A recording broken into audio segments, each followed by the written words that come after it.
Ay, pastor, manunga Tawenen nga Ikarkaragak ko di pamilyak. Gana din ay salakanak at kumot nga may salakan na kuman. Ayo, manunga tawon tinapalabas. Manun nga mensahe tinagnangag na. Manun tintog ko kanya da nga basaan da kanong apay nga gana tatta kathandamot nga mamatmati. Kuna naman nakabalin ti sa uti Diyos. Apay nga kanya da kathan nga agbalin. Anya ti problema. Dahil ito'y tinakal nga sa lusod nga amok nga amin kayo kat isumot lang timang burburibor ti panungutin.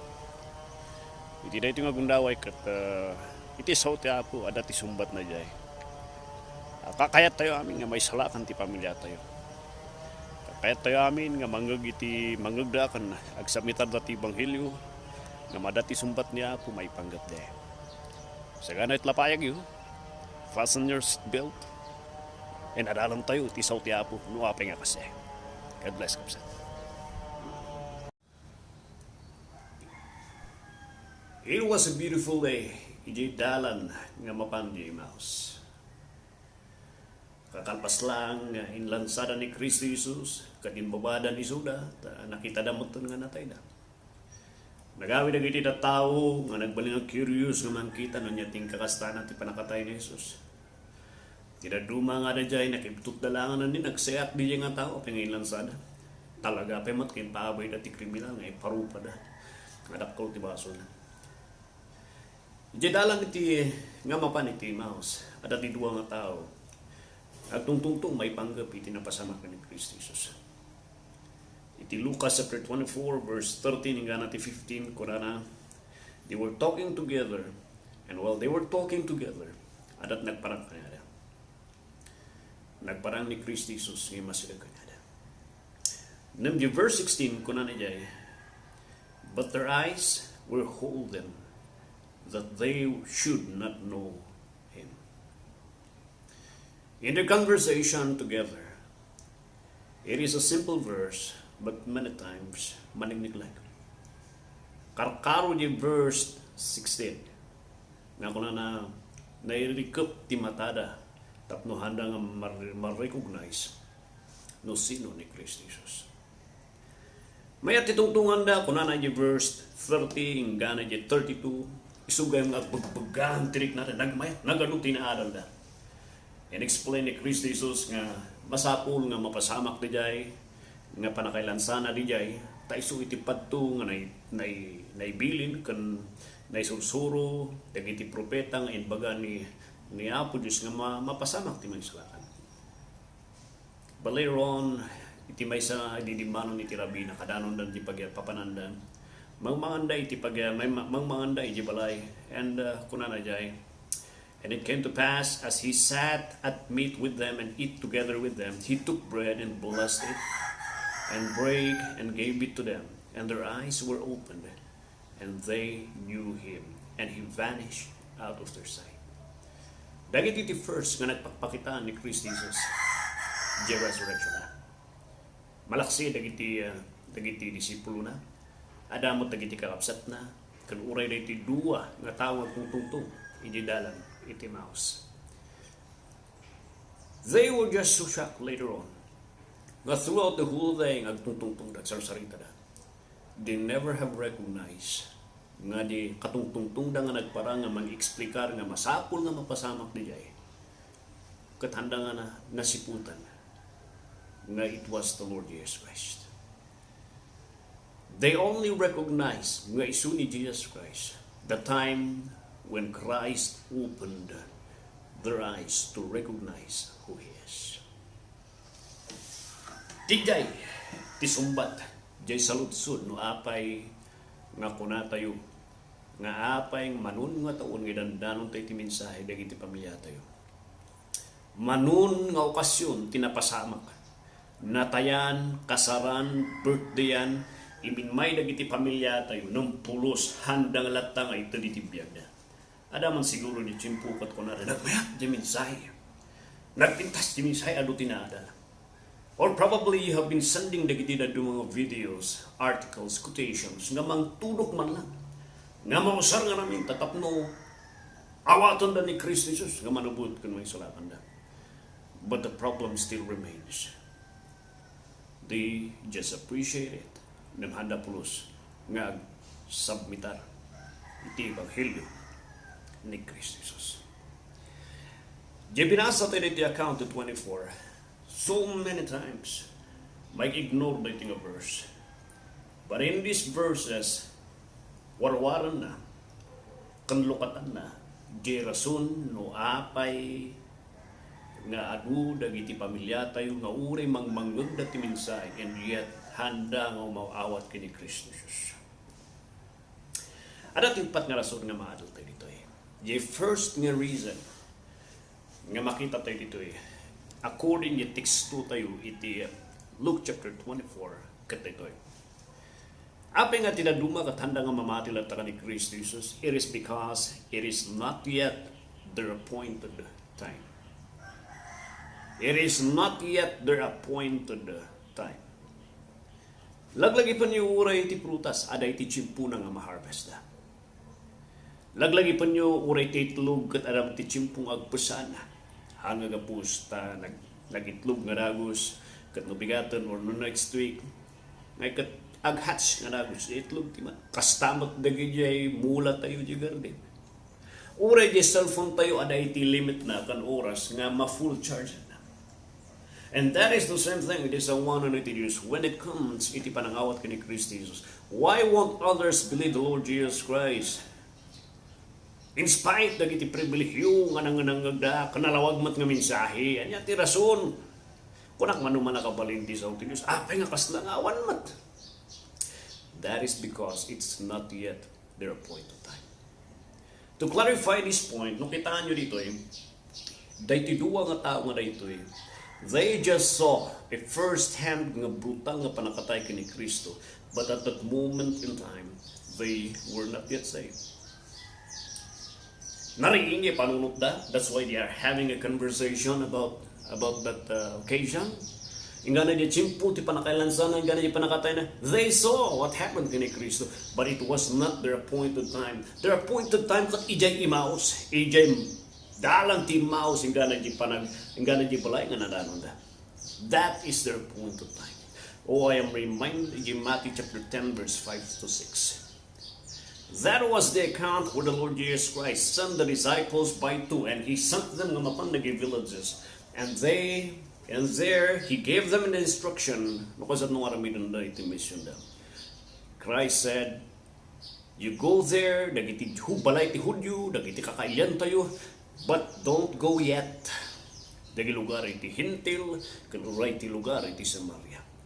Apay hangay ayatan kadinya po Diyos dagiti hintil, kan dagiti Samaria.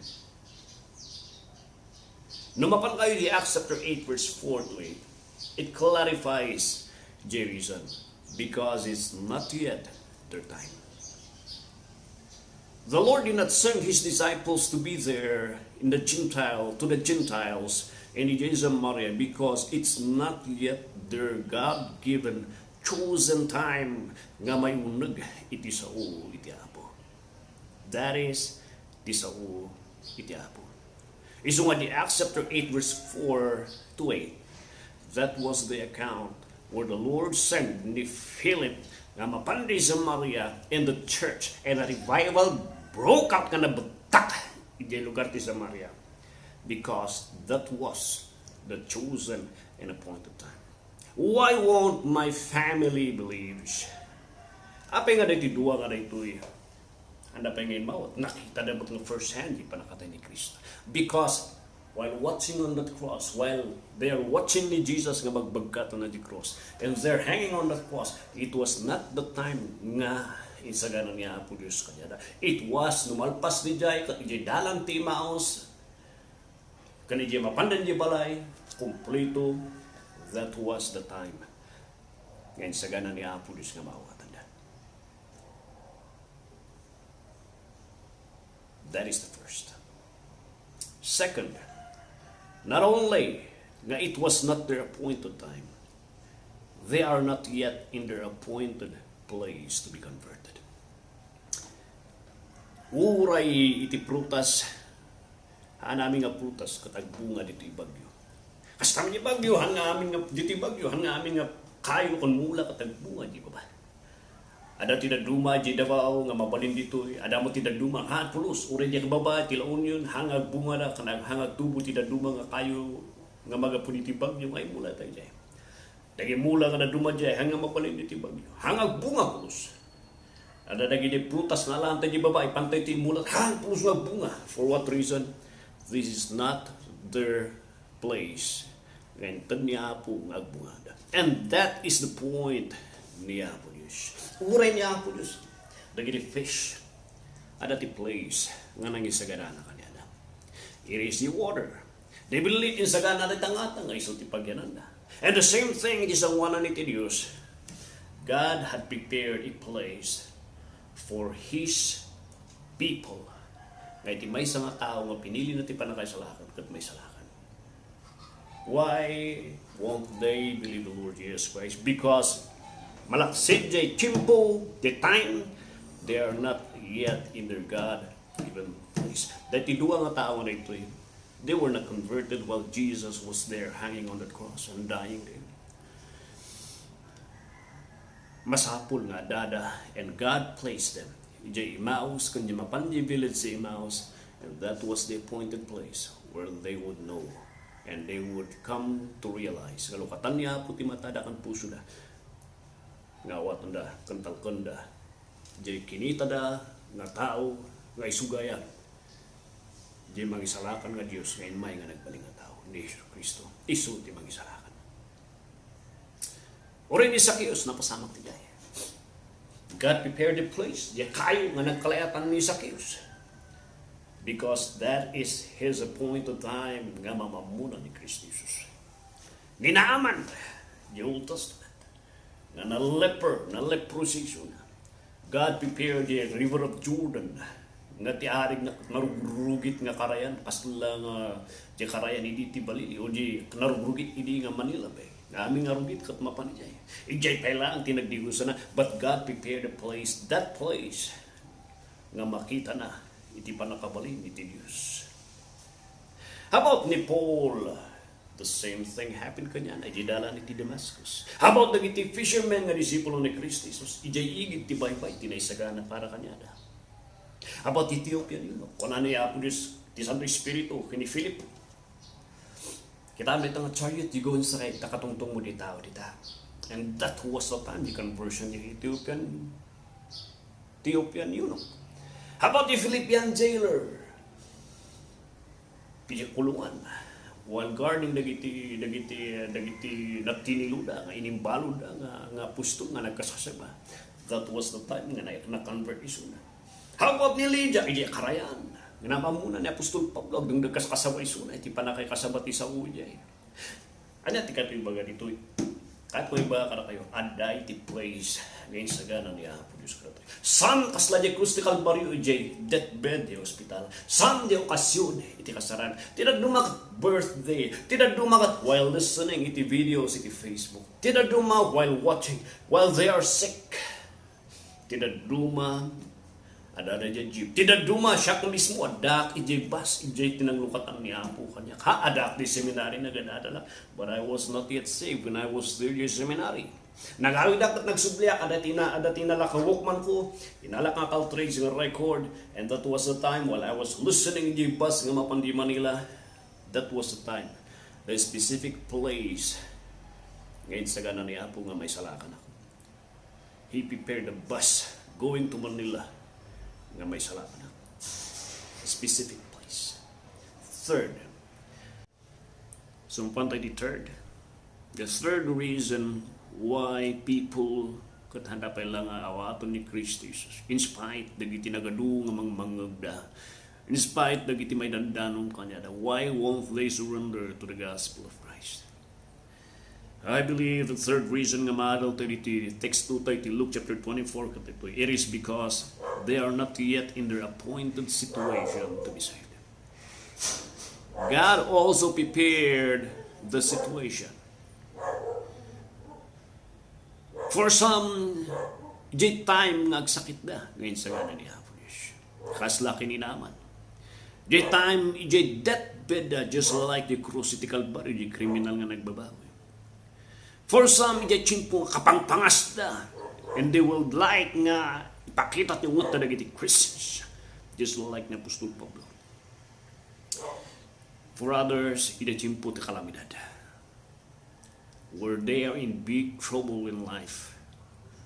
And makita ta di Philippian jailer nga at stake ti life na, and at that moment in time, he would rather take out his life rather than to be reported nga sunat ti warden nga nagbantay nga linmubos the most wanted people nga isuna iti nagbantay. To save his reputation and family, he'd rather commit suicide. For some people, they are at the stake. Ako natin nga depression.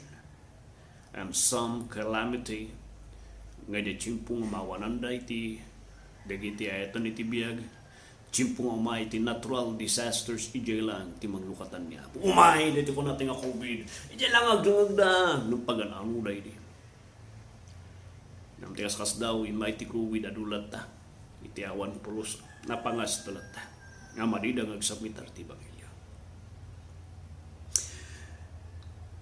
Ni Jesus Christ, imawat na lang dagiti kakabsat na iti chimpo nga nagungan ni Kristo. And while he was still alive, kung nadapi man kanya na, wala ang nakita ni disipulong, tingag pasikat niya. For some, ijay chimpo nga panagriknada iti life da katawan ti kapapana. There is a specific situation. Uri kanya mili, there is a specific situation. On my part, natilo kan inusar niya po Diyos itibya nga kunak no Kristiyano kaniyat adadag iti basol nga labla nga ay wanak Latta. And I thought I was a Christian for a long time, and yet this sense nga bribirok Latta tilaban ka adalata kanya. And I came to realize the Lord opened my heart and that I came to understand and see myself nga anak pa nga talaga nga pagpudnungan ay salakan. God uses situation for us na makita tayo iti kinagpaiso iti Ebanghelyo. For some, ijenatayan. For some, iti occasion. For some, tracts. For some, street preaching. For some, viewing iti film. There are specific situation where the Lord iso nga nagado iti adati gift. Some are called nga kasabay iti street preaching. Some are called nga pagbuya iti film showing. For some iti Facebook. That is a call. Adu ti kakaduangan ng paras ti Facebook ng manmanupi man ti adu iti mangbuya kanya na. Because even iti Facebook adatin sagana na nga magidanon ti mensahe. And I believe they pangupat kat ito eh. I could also see why won't others believe the Lord Jesus Christ?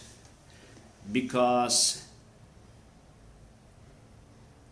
they were not yet led to the verse that God will use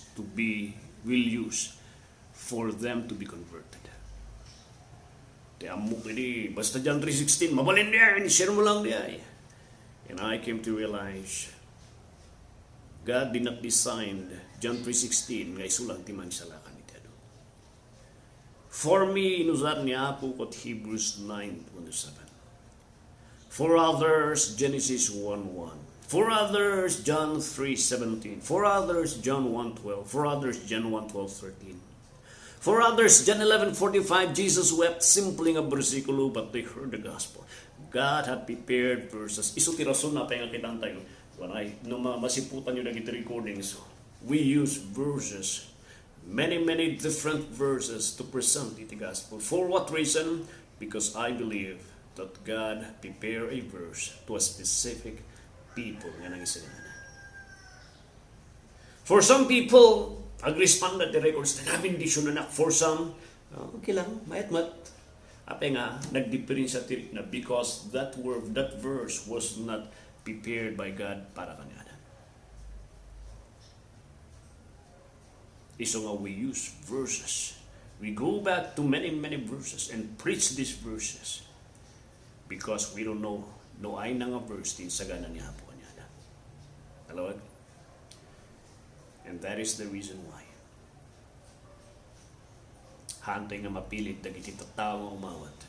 No hanga deti tiyempo, hanga deti lugar, hanga deti sitwasyon, kan hanga deti sa ganang bersikulo. So ako na isugay nga agbugang iti puso ta dagdangdangog ta habang luklukatan na ti scripture. There is a specific point nga binasa ni Kristo Jesus kanyada. The scripture, the Old Testament. Nga it points iti mangisalakan.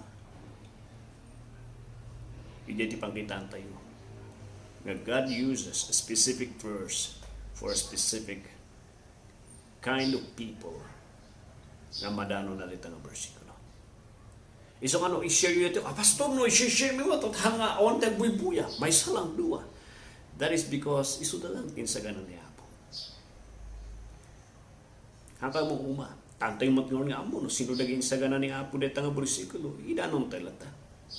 Nawat tinagbuya. Importante na i-post mo na idanan mo. Nawat na tinagbuya nga duwa tala. Nagyating insaganan ni Apo Diyos. That is comfort when we bring it in Mensahe. It is all the use. Lastly, the Mensahero iti Apo. Apay! Nga dagiti disipulo tinausara. Nga dagiti nga tao kat mawatan da, malukatan ti kapanutan. Mismo nga ni Yesu Kristo tinagparang kanya da because that was the plan. Nga mismo nga ni Jesus ti Mangidanon. Nagparang kanya da, nga mang-explicar iti sa Diyos. Iso nga namawatan, api nga di minsan, di pastor nga di ano, kasabak, hang ko pulos mawawatan, pulos, uray na niya.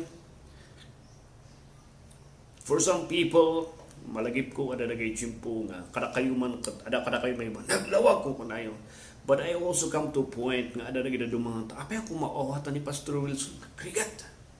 Because I was not the appointed nga messenger nga mangidanon kanya da kini Kristo Jesus.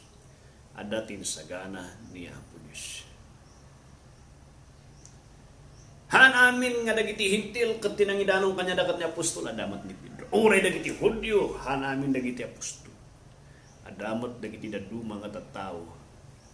Malaksid dagiti apostol nga nangidanon iti mensahe ti Ebanghelyo. Idanong tayo ti pamilya tayo handa tayo nga dengan namno sa bali ti umay dengan. Tinadumag kasabad di tao nga di ay naglawag. Pudbat dagiti tinadumag nga tao awan kumaawatan. Kukursunada. Panagbadbado na pala nga kukursunada. Kaya't ko di kurbata. Yan na pintas ti bado na nga di jemot kumaan. Ngahan ko nga ibayin nga i-share. But for others, saan gusto niya? Simply. Because, I say, because I am not the appointed messenger nga administer kanya.